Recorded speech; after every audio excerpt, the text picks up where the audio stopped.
नमस्कार मेरे सभी प्यारे विद्यार्थियों और साथियों। जैसा कि आप सभी की पॉपुलर डिमांड थी कि सर इस इंटरव्यू की श्रृंखला को आप जारी रखिए, हम नए नए मेहमानों से अवगत होना चाहते हैं, मिलना चाहते हैं। तो 3-4 दिन पहले मैंने एक पोल भी डाली थी, अपने कम्युनिटी पोस्ट पे एक पोल डाली थी जिसमें मैंने कहा था कि आपके जो भी डाउट हो आप पूछिए। तो कुछ सिलेक्टेड क्वेश्चन जो मेरे को बहुत अच्छे लगे वो मैंने इस पेज पर लिखे भी हैं, तो क्वेश्चन मैं सर से पूछूंगा। तो आज हमारे साथ हैं रीट लेवल 2 SST के अंदर बहुत ही अच्छे रैंक थे इनके, 219.6 नंबर थे अभी रीट थर्ड ग्रेड मेंस भर्ती के अंदर लेवल 2 SST के अंदर, जिन्होंने गांव में रहकर तैयारी की। तो हमारे साथ आज भंवरलाल जी गुज्जर, जिनका मूल गांव है गंदेरी, ब्लॉक कोरडी, जिला भीलवाड़ा, अब नया जिला हो गया शाहपुरा। तो मेरे गांव के पास के हैं भंवर जी। तो गांव में रहकर इन्होंने टॉप किया। भीलवाड़ा के अंदर इनकी फर्स्ट रैंक थी MBC कैटेगरी के अंदर, और वैसे ब्लॉक के अंदर फर्स्ट रैंक वैसे ही थी इनकी। तो बहुत अच्छे नंबरों के साथ वर्तमान में अपने गाँव के पास ही government upper primary school Sodias PO Gahuli, block Kordi, जिला शाहपुरा के अंदर लेवल 2 SST के अंदर पोस्टेड हैं। तो सबसे पहले आपको बहुत बहुत बधाई हो और बहुत बहुत धन्यवाद कि आपने अपना अमूल्य समय हमारे चैनल और हमारे दर्शकों और विद्यार्थियों के लिए दिया। तो भंवर जी, हमारे दर्शकों को आप अपने बारे में सामान्य जानकारी बताइए कि आपका गांव कौन सा, आपने कैसी तैयारी की, आपकी राजस्थान के अंदर भीलवाड़ा के अंदर ब्लॉक के अंदर कौन सी रैंक थी, कितने नंबर थे, उसके बारे में थोड़ी सामान्य जानकारी हमारे दर्शकों को आप बताइए। सबसे पहले तो मैं सर आपका धन्यवाद करना चाहता हूं कि आपने मुझे यहाँ बोलने का मौका दिया। ये मेरा फर्स्ट ऑनलाइन इंटरव्यू है, तो पहली बार कैमरे के सामने बोल रहा हूँ। जैसा कि सर ने आपको बताया है, मैं इनके पास के गांव से ही बिलोंग करता हूँ। गांव गंदेरी है मेरा और ग्राम पंचायत ककरोले घाटी, तहसील कोटड़ी और जिला जो अभी नया बना है शाहपुरा, उससे बिलोंग करता हूँ। जैसे कि मैंने अपनी प्राइमरी तक की पढ़ाई अपने गांव यानी कि आसपास वो ककरोले घाटी है ना पंचायत, उसी से कंप्लीट की। उसके बाद में मैंने अपनी BA की पढ़ाई मांडलगढ़ से कंप्लीट की और अपनी B.Ed की डिग्री मैंने ग्रीन वैली कॉलेज यानी भीलवाड़ा से कंप्लीट की। और उसके बाद में मेरा बस एक ही टारगेट था कि अपने सपने को साकार करना। तो राजस्थान में आपकी रैंक कौन सी थी, नंबर वो बताइए। राजस्थान में मेरे, जैसे कि सर ने बताया है कि मैं थर्ड ग्रेड लेवल 2 से संबंधित हूँ और मेरा सब्जेक्ट SST था। मेरे 219.60 नंबर थे और ऑल राजस्थान मेरी 429वीं रैंक थी और भीलवाड़ा मेरी 7वीं रैंक थी। और MBC कैटेगरी में सर मेरी, हाँ, भीलवाड़ा में फर्स्ट रैंक थी और ऑल राजस्थान 13वीं रैंक थी। हाँ बिल्कुल, कोटड़ी ब्लॉक के अंदर पहली रैंक थी। तो मतलब इतने अच्छे अंक इन्होंने गांव में रह के प्राप्त किए कि मनचाही स्कूल जो चाहा वो इनको स्कूल उनको मिल गई। तो बहुत बहुत बधाई हो आपको अग्रिम भविष्य के लिए। मेरा दूसरा प्रश्न रहेगा कि गांव में रहकर आपने रीट में टॉप कैसे किया, इतने अच्छे अंक लाए? वरना मेरे काफी सारे मित्र थे जो बहुत टैलेंटेड थे, बहुत तैयारी कर रहे थे भीलवाड़ा के अंदर रह के, बाहर बड़ी बड़ी कोचिंगों के अंदर जयपुर गए, कोई सीकर गया, कोई कहाँ गया, भाटे आश्रम गया, लेकिन फिर भी उनका दुर्भाग्यवश सिलेक्शन नहीं हो पाया। और आपने, मुझे जहां तक पता, गाँव में रह के तैयारी की थी, आपने बाहर कहीं रूम वगैरह नहीं लिया। तो बहुत सारे लोगों की धारणा भी थी गाँव में रह के सिलेक्शन नहीं हो सकता। तो आपने गाँव में रह के रीट टॉप कैसे किया? क्योंकि हमारे बहुत सारे ऐसे विद्यार्थी जो गरीब बैकग्राउंड से बिलोंग करते हैं वो भी गांव में रहकर तैयारी करना चाहते हैं। तो आप उनको क्या शिक्षा देना चाहेंगे कि कौन सी सीख थी जिससे आपने गांव में रहकर टॉप किया, गांव के पढ़ाई में कोई माहौल नहीं होने के बावजूद? तो उसके बारे में आप हमारे विद्यार्थियों को आप थोड़ा बताइए।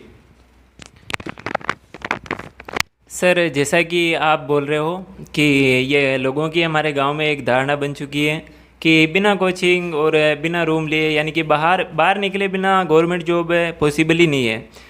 तो मैं अपना एक जीवन की घटना बताता हूँ सर। हमारे गांव में ये ऐसी धारणा क्या है, ऐसा मतलब लोगों की ये सोच है कि पढ़कर क्या आप नौकरी लग जाओगे क्या? ऐसे लोगों की सोच है कि आप पढ़कर क्या कर लोगे, मतलब करना तो आपको बाकी वही है जो खेती है, और वैसे भी हमारे ग्रामीण परिवारों में खेती होती है। तो मेरे दिमाग में यही था कि मुझे ये सब लोगों की जो है धारणा है ना कि बाहर जाना ही पड़ता है, कोचिंग करनी पड़ती है, ऑनलाइन कोर्स लेने पड़ते हैं। जैसे कि अभी बड़ी बड़ी संस्थाएं चल रही हैं, मैं किसी का नाम नहीं लूँगा, लेकिन जो भी है उनका ये ज़रूरी नहीं है कि हमें कोर्स लेना ही पड़ेगा। हम अपने खुद के दम पर, यानी कि अगर खुद पर भरोसा है तो हम सेल्फ स्टडी के द्वारा भी कुछ भी हासिल कर सकते हैं। ये क्या है, इससे बड़े बड़े एग्ज़ाम यानी कि IAS और RS तक हम अगर सेल्फ स्टडी और खुद पर कॉन्फिडेंस है ना तो हम उसे अचीव कर सकते हैं। मैंने अपने दिल में यही ठान रखा था कि सर, जैसे ये लोगों की धारणा बन चुकी है, अभी आपने बताया कि बिना कोचिंग के तो कुछ हो ही नहीं सकता, तो मुझे ये अपने, मतलब मैंने टारगेट और अपने रूम पर लिख रखा था कि मुझे ये चेंज करना है कि बिना बाहर निकले भी कोई बंदा गवर्नमेंट जॉब पा सकता है और सक्सेस हो सकता है सर। बहुत ही अच्छी बात कही इन्होंने कहा कि लोग कहते हैं तो लोग तो कुछ ना कुछ तो कहेंगे। लोग तो अमरूद खरीदने से पहले पूछते हैं कि मीठे हैं ना, फिर नमक लगाकर खाते हैं। तो लोगों का स्वभाव ऐसे ही है।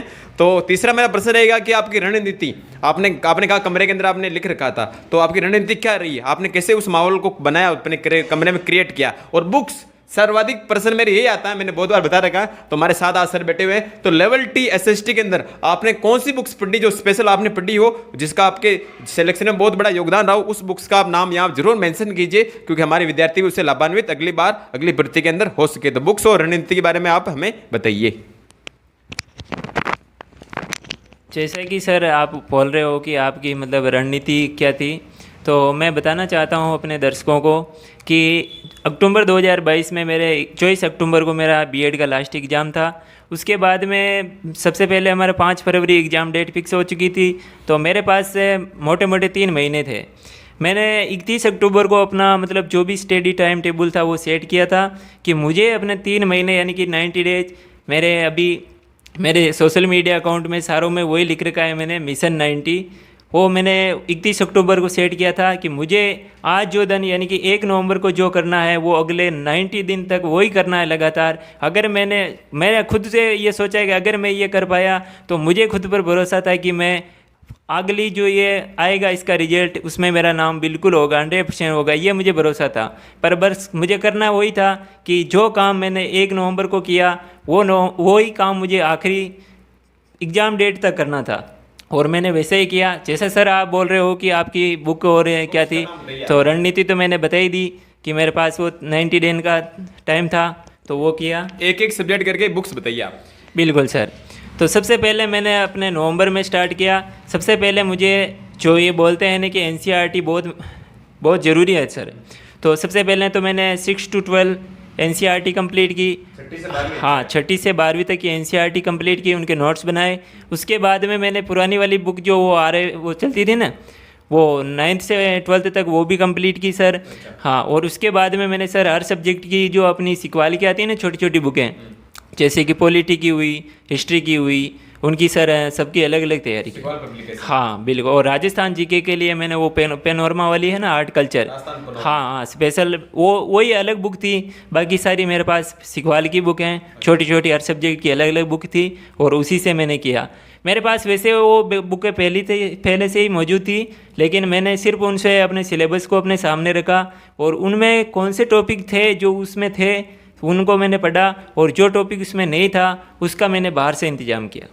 अच्छा, तो मेनली आपने बुक्स बताई सिक्वाल पब्लिकेशन। हाँ, बाकी कक्षा 6 से लगाई 12 की एनसीईआरटी बुक्स, नई वाली और पुरानी वाली ना, पुरानी वाली वो चलती थी ना, वो वाली। और एमसीक्यू के लिए आपने एमसीक्यू मतलब पेपर रिवीजन। हाँ, तो उसके लिए मैंने, जैसे कि ये मोस्ट इम्पोर्टेंट है, आप कितना ही पढ़ लो चाहे, सबसे ज़्यादा जरूरी होती है प्रैक्टिस। तो आपको लास्ट में मतलब प्रैक्टिस लगाना ही लगाना है कि ट्यूशन का प्रैक्टिस। तो मैंने तो लगभग जो कि ये चयन बोर्ड के सारे एग्ज़ाम हो चुके हैं ना 1900 यानी कि 2000 के लमसम के बाद के, उनके सारे के ओल्ड क्वेश्चन पेपर थे, उनकी एक दिशा की बुक खरीदी, उसमें से सारे क्वेश्चन लगाए। और हाँ, और मेरे अपने सब्जेक्ट एसएसटी के लिए भी मैंने दिशा की एक बुक खरीदी थी जिसमें कि ओल्ड पेपर आए हुए थे। और इसके अलावा मैंने जैसे वो प्रैक्टिस सेट होते हैं ना, तो वो मैंने कलाम और उत्कर्ष के 10-10 पेपर सेट लगाए थे। इसके अलावा मैंने और कोई प्रैक्टिस नहीं की। बहुत ही अच्छी बात कही इन्होंने दिशा वाले के नाम बताया। दिशा वाले मैंने बहुत बार बता भी रखा पहले वाले वीडियोस के अंदर। और भाई कलाम उत्कर्ष की आपने टेस्ट सीरीज चलाई थी, बहुत अच्छी बात। ठीक, वो कोई टेस्ट सीरीज चली हो आपने, ऑनलाइन वगैरह ली क्या? ओनली बुक्स है ना, मॉडल पेपर्स। ओके, चौथा मेरा क्वेश्चन रहेगा अगला, आप कितने घंटे पढ़ते थे? और रीट प्री व रीट मेंस की तैयारी में आपको कितना समय लगा? जैसे मेंस में आपने बताया 3 महीने लगे, रीट प्री की तैयारी में आपको कितना समय लगा और कितने घंटे पढ़ते थे? ये विद्यार्थियों में बहुत बार रहता है प्रश्न। हालांकि मैं इसका उत्तर देता रहता हूँ कि भगवान ने भक्ति और पढ़ाई में घंटे नहीं देखे जाते, लेकिन फिर भी आप अपना व्यक्तिगत विचार देना चाहें तो सर आपने जैसा कि पूछा है कि मतलब रीट प्री और मेंस में मैंने कितने घंटे पढ़ा, तो सर सबसे पहले मैं बताना चाहता हूं कि मैंने मतलब प्री में तो इतना एफर्ट नहीं लगाया था, क्योंकि पिछली वाली भर्ती में मैं रनिंग में था, लेकिन हाँ 21 वाली में रनिंग में था, लेकिन मैं उसने का पेपर दिया था मैंने, तो मुझे उसमें मेरे 107 अंक थे। फिर भी मुझे मोटा मोटा मतलब जैसे हिंदी व्याकरण है, संस्कृत है, उसका मतलब थोड़ा बहुत नॉलेज था, और जीके तो वैसे भी ठीक ठाक है पहले से ही। तो मेरा जैसे कि 9 जुलाई को ग्राम सेवक का एग्ज़ाम था मेंस का, तो तब तक तो मैं उसकी तैयारी में बिजी था, और उसके बाद मुझे 10 दिन का टाइम मिला, तो उसमें मैंने अपने आप को फिर से एक बार इसमें झोंक दिया था। और जैसा कि आपको मैंने पहले ही बताया है कि मेंस के लिए मैंने 90 डेज यानी कि 3 महीने का समय था मेरे पास। मात्र 3 महीने, देख लो। हाँ, और उसमें टॉप किया। बिल्कुल। और जैसा कि सर आप बोल रहे हो कि कितने घंटे पढ़ते थे आप, वो बताइए। तो सर जैसा कि मैं बताता हूँ आपको कि घंटे मैटर नहीं करते हैं। फिर भी तो भी आपको अपनी पढ़ाई कंप्लीट करनी पड़ेगी। जो आपका सिलेबस है उसको बार बार रिवीजन करना पड़ेगा। आपको एक बार पढ़ने से कुछ नहीं होगा, उसे बार बार रिवीजन करना पड़ेगा, बार बार। तो मैं अपना मतलब घंटे ऐसे कोई डिसाइड नहीं था, मेरा यही टारगेट था कि मैं मतलब अपने टॉपिक सिलेक्ट करता था सर, कि मुझे आज ये टॉपिक पढ़ने हैं, तो वो सारे टॉपिक लगा लेता था मैं। और उसके बाद जैसे ही वो टॉपिक कंप्लीट हुए तो उसके बाद बस वो प्लान कंप्लीट। लेकिन फिर भी आप अगर घंटे उसे तोल रहे हो तो मिनिमम 12 घंटे थे और मैक्सिमम 15 से 18 हो जाते थे सर। बहुत अच्छी बात कही इन्होंने। वही मिनिमम तो 12 घंटे थे ही थे, तो 12 घंटे कम थोड़ी होते हैं सर के। मतलब बाकी वैसे पढ़ाई में घंटे देखे नहीं जाते, मैं भी यही कहता हूँ, लेकिन विद्यार्थी को मन में रहती है हमेशा, असमंजस रहता है। अगला प्रश्न रहेगा मेरा कि कोचिंग आपने ऑनलाइन की या ऑफलाइन की, और बुक से आपने नोट्स कैसे बनाए, शॉर्ट्स नोट्स बनाए, बड़े नोट्स बनाए, या कोई और बुक्स की हेल्प ली आपने, या किसी ऑनलाइन कोर्स से हेल्प ली, उसके बारे में अपना अनुभव बताइए। तो जैसा कि सर आप पूछ रहे हो कि मैंने नोट्स कैसे बनाए, तो सबसे पहले मैं बता देता हूं सर कि मेरे पास इतना टाइम ही नहीं था कि मैं हर सब्जेक्ट के अलग अलग नोट्स बना पाऊं। तो मैंने सिर्फ एनसीईआरटी के ही नोट्स बनाए थे, इसके अलावा मैंने अपने बुकों के वो जो सब्जेक्ट था उसके कोई नोट्स नहीं बनाए। नहीं किया? नहीं, कोचिंग नहीं की सर। ऑनलाइन कोर्स लिया हो कोई? नहीं, ऑनलाइन भी नहीं, ऑफलाइन भी नहीं, कभी बाहर ही नहीं गया सर मैं तो। बिल्कुल नहीं गए? बिल्कुल नहीं गया सर। सिर्फ बीएड का एग्ज़ाम था तब 10 दिन बाहर था, बाकी तो मैं घर से सेल्फ स्टडी की है सर, ना ही ऑनलाइन ली थी और ना ही कभी ऑफलाइन।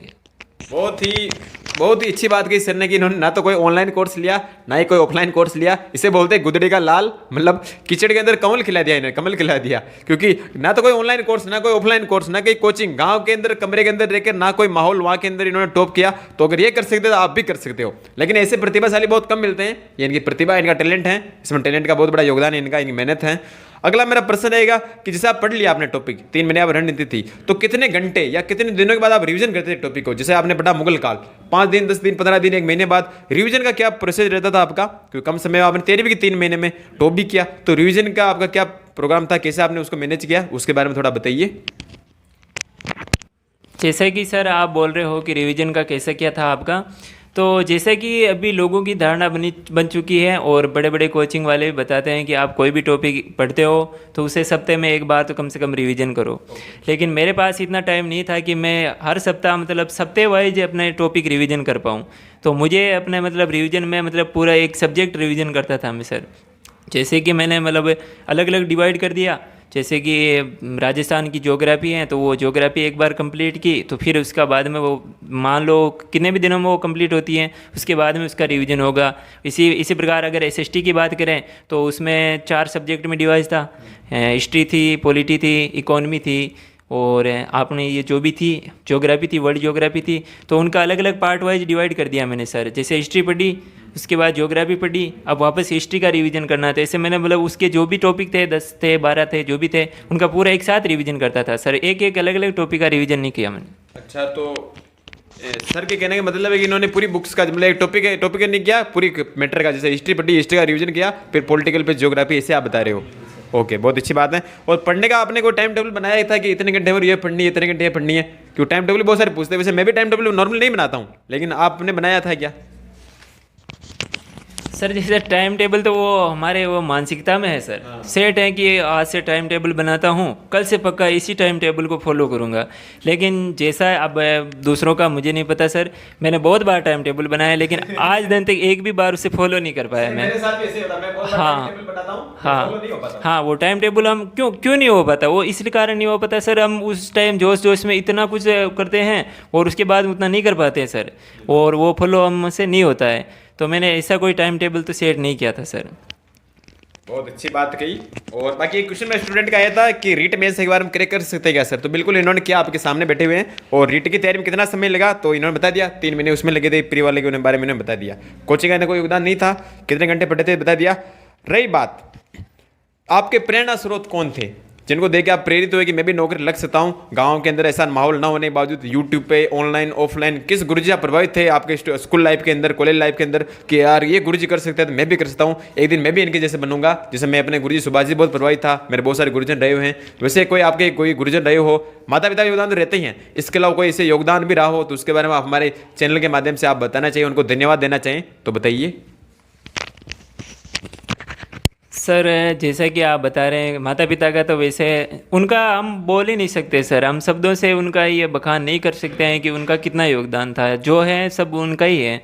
और जैसा कि मैं अपना अगर मम्मी पापा के अलावा किसी का नाम लूँ तो मेरे गुरुजनों में लगभग सभी गुरुजनों ने मेरी हेल्प की थी, उनका सबका उनका शुक्रिया दिल से। और स्पेशल की बात करें तो हमारे पिटेजी सर हैं शिवराम जी, उन्होंने मेरी बहुत हेल्प की, चाहे मैं उनके कभी भी कॉल करूं, चाहे दिन हो चाहे रात हो, उन्होंने हमेशा मेरी मदद की है।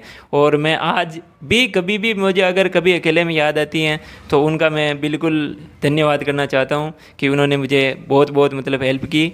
और दूसरों उनके अलावा अगर बात करें तो फ्रेंड सर्कल में मेरे जितने भी दोस्त थे उन सबको मैं दिल से धन्यवाद देना चाहता हूं, उन्होंने मुझे मतलब नाम लेना चाहिए तो सर ऐसे स्पेशली तो मैं किसी का नाम नहीं ले पाऊँगा, लेकिन बाकी मेरे 2-3 दोस्त हैं, उसमें मतलब राम किशन जाट हैं, वो ककरोले घाटी से, और बाकी हमारे गांव के ही हैं, विजेंद्र हैं, और इसके अलावा नाथूलाल गुज्जर हैं, देव किशन गुज्जर हैं, इसके अलावा मेरे बड़े भैया उदयलाल जी भी हैं, ये सारे ही हैं, बाकी सारे दोस्त हैं, लेकिन ये मेनली ये तो है ही है। अच्छा, बहुत बढ़िया बात बताई।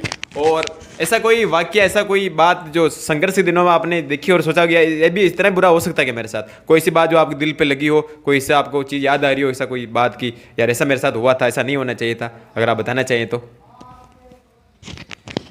जैसा कि सर आप बोल रहे हो कि ऐसी कोई घटना जिससे आपको बिल्कुल मोटिवेशन मिला है कि यार अगर ऐसा हो रहा है तो मुझे ऐसा करना चाहिए। हाँ, तो दिल दुखाने की सर एक ही बात है कि जैसा हमारे गांव में थोड़ा सा माहौल ख़राब है, वो मतलब हमारा पारिवारिक मैटर चलता रहता है, तो उससे मुझे मतलब अपने अंदर एक वो ज्वाला फील होती थी सर की, मतलब जैसे वो हम हमारे सारे गांव में होता है वैसे तो, वो ईर्ष्या वगैरह जलन वगैरह हाँ वो रहती है ना सर, तो उससे मुझे ऐसा लगता था सर कि मतलब जो ये करते हैं ना, तो मुझे जहाँ तक पता है सर मेरे मम्मी पापा इतने सीधे हैं कि आज तक उन्होंने अगर जाने में किसी का बुरा नहीं किया सर। हाँ, वो अनजाने में हम गलती हो जाती है, हो गई हो तो अलग बात है, लेकिन फिर भी हमारे ऐसे बहुत हैं, मैं नाम नहीं लूँगा किसी का, ऐसे बहुत सारे हैं हमारे। तो सर मुझे उनको देखकर ये फील होता था कि ऐसा हमने या फिर हमारे परिवार वालों ने आपके साथ क्या किया है जो आप ऐसा कर रहे हो। तो सर मुझे सिर्फ उनको ही साबित करना था कि मैं भी कुछ हूँ और मैं आपके सामने आज हूँ सर। बहुत अच्छी बात, और जो आपने कहा वो करके बताया, क्योंकि हमेशा हमें परेशान किया तो मैंने पहले ही बहुत बार कह रखा कि आपको लड़ना नहीं, उससे आपको सफलता से जवाब देना कि मैं सफल होकर बताऊंगा, आप बताओ। और अंतिम प्रश्न रहेगा, इसके बाद हमारा इंटरव्यू खत्म होगा, कि सरकारी नौकरी नहीं लगने पर और सरकारी नौकरी लगने के बाद लोगों का रिएक्शन, लोगों का नजरिया कैसा होता, पहले कैसा नजरिया था, आज कैसा नजरिया, बर्ताव कैसा, उनका व्यवहार चेंज हुआ नहीं हुआ, क्योंकि बहुत सारे इससे मोटिवेट होते हैं कि वास्तव में नौकरी लगने के बाद बदलाव होता है या नहीं होता। तो अपना निजी अनुभव आप बताइए, क्योंकि नई नई ज्वाइनिंग है आपकी, बताइए। जैसा कि सर आप बोल रहे हो ऐसा तो होता ही है, बिल्कुल होता है सर। तो एक जैसा हाँ वो बताता हूँ सर मैं। जैसा कि हम जानते हैं कि कोई भी हो, हीरा हो चाहे सोना हो, उसे तपना पड़ता है, तपने के बाद में जो उसमें निखार आता है वो अलग ही तरह का होता है। और मैं अपना अगर निजी वाक्य बताऊँ तो जो लोग पहले हमें पहुंचते तक नहीं थे वो आज हमारे आगे पीछे फिरते हैं सर। बाकी और मैं किसी का नाम नहीं लेना चाहता, बस यही है कि जो पहले मतलब जो एटीट्यूड में रहते थे या फिर कुछ अलग था, वो सबका उनकी धारणा चेंज हो चुकी है, मतलब कि यार ये भी कुछ है, बस यही है। तो बिल्कुल इन्होंने जो कहा वो करके दिखाया। आप भी अपने जीवन में अपने लक्ष्य को निर्धारित कीजिए और जो आपने कहा, आपने जो ठाना है उस लक्ष्य को आप प्राप्त कीजिए और लोगों को अपनी सफलता से जवाब दीजिए। एक बार फिर भंवर जी गुजरा, बहुत बहुत धन्यवाद कि आपने अपना अमूल्य समय हमारे चैनल को दिया, और आपसे मैं आशा करता हूँ कि बहुत सारे विद्यार्थी मोटिवेट होंगे और आपसे प्रेरणा लेंगे और आपसे प्रेरित होंगे। बहुत बहुत धन्यवाद आपका। बात कहना चाहता हूँ इनका बहुत बहुत धन्यवाद, ये इनकी महानता है कि मैं इनसे छोटा हूँ फिर भी ये इतना मुझे यहाँ बुला के सम्मान दिया। पर मैं आप लोगों के लिए एक आखिरी मतलब अपना कुछ बताना चाहता हूँ कि अगर हमारे दिल में जो अगर कुछ करने की चाह है तो कुछ भी इस दुनिया में नामुमकिन नहीं है। आप ऐसा कभी मत सोचना कि हमारे पास स्रोत नहीं है, हम कुछ भी नहीं कर सकते हैं, कुछ परचेज नहीं कर सकते हैं, या मान लो आर्थिक स्थिति कमज़ोर है, या फिर कुछ भी अलग है, या फिर आपके गांव में माहौल नहीं है पढ़ाई का, या फिर आसपास ऐसी लोगों की धारणा है कि पढ़ने वाला हर कोई गवर्नमेंट जॉब नहीं लगता है। लेकिन मुझे पता है हर कोई जो मेहनत करता है वो बिल्कुल लगता है, पर ये आपकी मेहनत के ऊपर है कि आप कितना जल्दी सफल होते हो। मैं ये बड़ी बात मतलब ऐसा नहीं कहना चाहता कि मैं पहली बार में सफल हो गया हूँ तो बड़ी बड़ी बातें कर रहा हूँ, नहीं। अगर आप मेहनत कर रहे हो, बिल्कुल मेहनत कर रहे हो, मेहनत का फल मिलेगा, लेकिन आपको मेहनत सही डायरेक्शन में करनी है। बहुत बार ऐसा होता है कि किसी का 2 साल में नहीं हुआ, 3 साल में नहीं हुआ, तो उनके लिए मैं एक ही बात कहना चाहता हूँ कि आप अपना एक बार रास्ता चेंज करके देखो, उसके बाद अगर आपका नहीं हो तो फिर बोलना कि नहीं हुआ। एक बार रास्ता चेंज करो, मेरे हिसाब से आप अपनी मेहनत को अलग रंग में ले जाओ, जैसे जिस डायरेक्शन में आप जा रहे हो ना उसमें एक बार चेंज करके देखो। बहुत अच्छी बात कही हिंदी समय इन्होंने कि आप अगर सफल नहीं हो रहे हो तो अपने लक्ष्य को मत बदलिए, आप अपने रास्तों को बदलिए, अपने तरीकों को बदलिए। तो एक बार फिर पुनः आपका बहुत बहुत धन्यवाद और आशा करता हूँ कि विद्यार्थी आपसे मोटिवेट होंगे। बहुत बहुत धन्यवाद।